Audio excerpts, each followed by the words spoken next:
Hey, everyone. Welcome back to Gentle English Podcast. I'm Emma, and we're really happy you're spending this time with us today.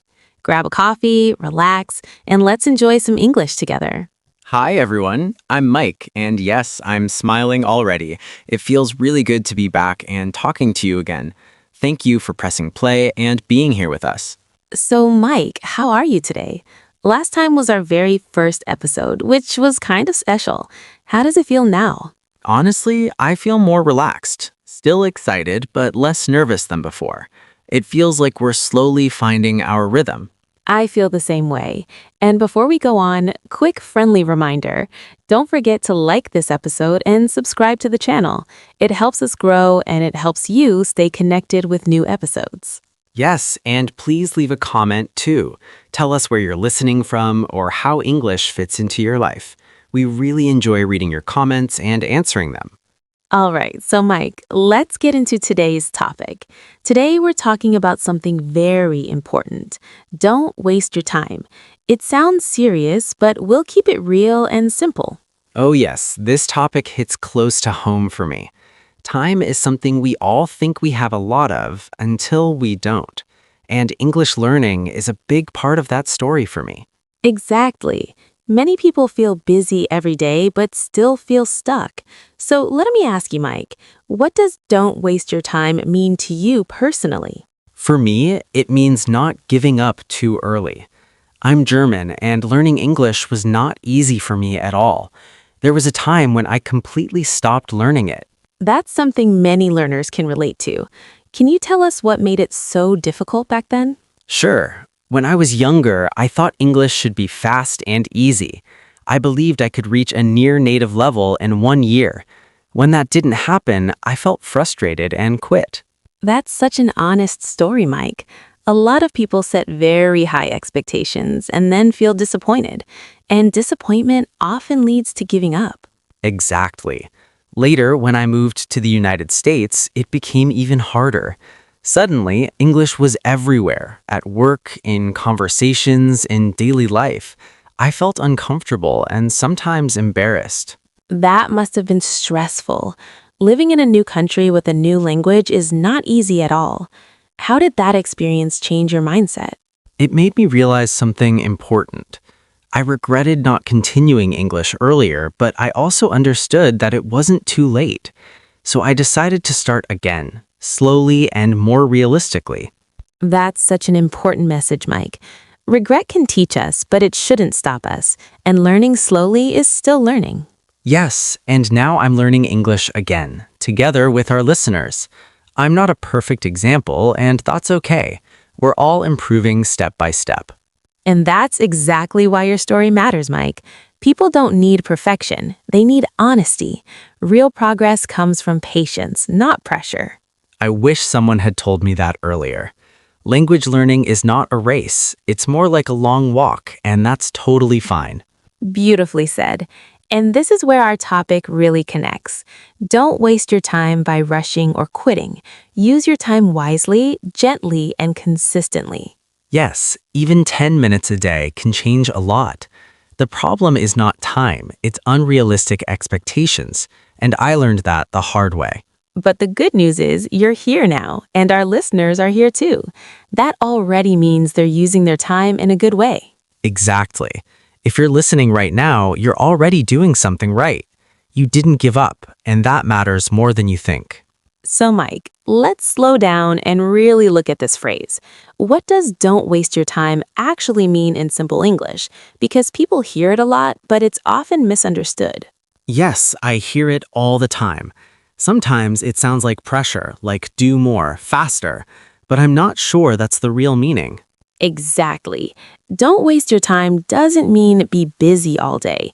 It means using your time in a way that helps your life, not drains it.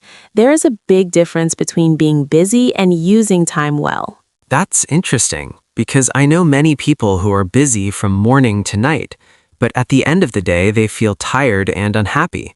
Yes, that's very common. Being busy means doing many things, often without thinking. Using time well means choosing things that really matter to you. So, for example, scrolling on my phone for 2 hours, that's being busy, right? but it doesn't really give me anything back. Exactly. Phones and social media are classic examples. 5 minutes turn into 30, then into an hour, and suddenly your time is gone. I know that feeling too well. Sometimes I open my phone just to check one message, then I look up and it's already late. And the problem is not the phone itself. The problem is unconscious time, time we don't even notice. That's where most time is wasted. That's true. Another example for me is postponing things. I tell myself, I'll do it tomorrow, again and again. Yes, postponing is another big one. We delay small tasks and they slowly become heavy in our minds. Then we feel stressed even when we're not doing anything. And that stress makes us avoid the task even more. It's like a circle. Busy, tired, stressed, but nothing really changes. Exactly. So don't waste your time means breaking that cycle. It means being more aware of how you spend your day. Not perfect, just more aware. I like that word aware. It sounds kinder than productive, less pressure. Yes, awareness comes before change. You don't need to fix everything at once. You just need to notice. Okay, I feel like this connects a lot to my own story, especially to how I used my time before and how I didn't really think about it. Can you share a moment when you realized you were wasting your time? Not in a dramatic way, just a real, honest moment. Something listeners might recognize. Yes, I remember it clearly. I was living in the US, working, feeling busy every day, but my English wasn't improving and not bothered me. That sounds very familiar from many learners. You're surrounded by English, but still feel stuck. What was happening in your daily life? Honestly, I was tired after work. I told myself I didn't have time to study, but I did have time for social media and videos. That's such an important realization. Time was there, but energy and focus went somewhere else. And that happens to many people. Yes, and one evening I thought, I've been here for months, but my English is still almost the same. That moment felt heavy. And what did you feel then? Frustration, regret, or something else? A mix of everything. I felt regret because I knew I was wasting opportunities, and I felt disappointed in myself. That's very honest, Mike. But that moment can also be a turning point. Was it for you? Yes, slowly. I didn't suddenly change my life, but I started asking myself better questions. Like what? Like, what do I actually want? And what small thing can I do today, not next year? That changed my mindset. That's powerful. As a teacher, I see this a lot. People wait for the perfect time and it never comes. Yes, perfection is a trap.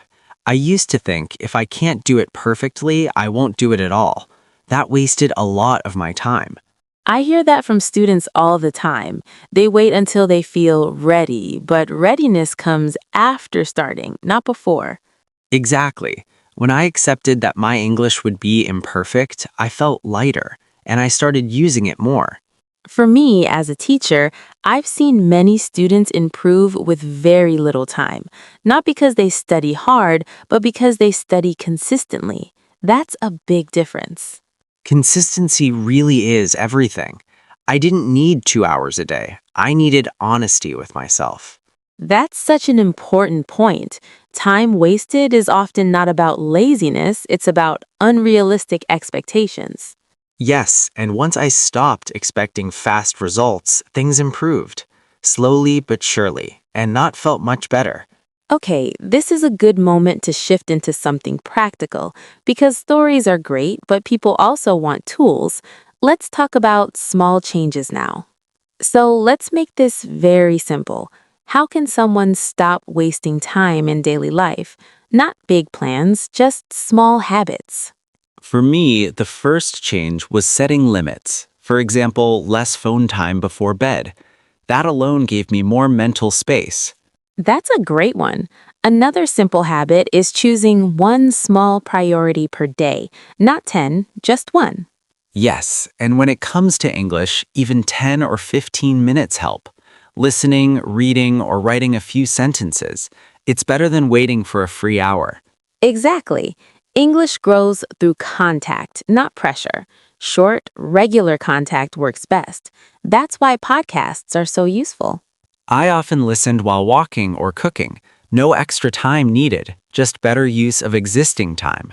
That's using time well, not adding more tasks, and it feels lighter, more realistic. Another habit that helped me was being honest at the end of the day. I asked myself, did I use my time the way I wanted?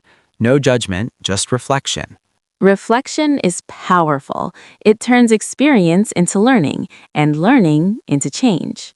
And if the answer was no, I didn't punish myself. I just tried again the next day. That mindset saved me a lot of stress. That's such a healthy approach. Using time well is not about control, it's about care. Yes, care for your goals, your energy, and your future self. That's how I see it now. And English is part of that future for me. And for our listeners, too. If you're listening right now, you're already investing your time wisely. That matters more than you think. Absolutely. Small steps taken regularly change everything. That's the real message behind Don't Waste Your Time. So, Mike, I think this is a good moment to slow down and wrap things up. Today wasn't about doing more or moving faster. It was about being kinder and more honest with our time. Yes, and I really hope listeners feel that.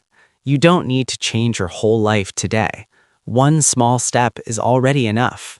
Exactly. Using time well doesn't mean being perfect. It means choosing what matters, little by little. And if you're learning English, remember this. You don't need hours every day. You just need consistency and patience. If this episode made you think or feel a little calmer, we'd love to hear from you. Leave a comment and tell us what part of your day you want to use better. We read your messages and we really care. And don't forget to like this episode and subscribe to the channel. It helps us continue and reach more learners like you. Plus, it keeps you connected with future episodes.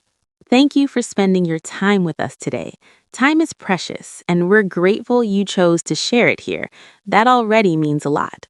Yes, thank you so much. Be gentle with yourself, keep going, and don't give up. You're doing better than you think. We'll be back soon with a new calm conversation and more real English. Until then, take care, stay curious, and enjoy your learning journey. Bye for now, everyone. And remember, small steps taken today matter tomorrow.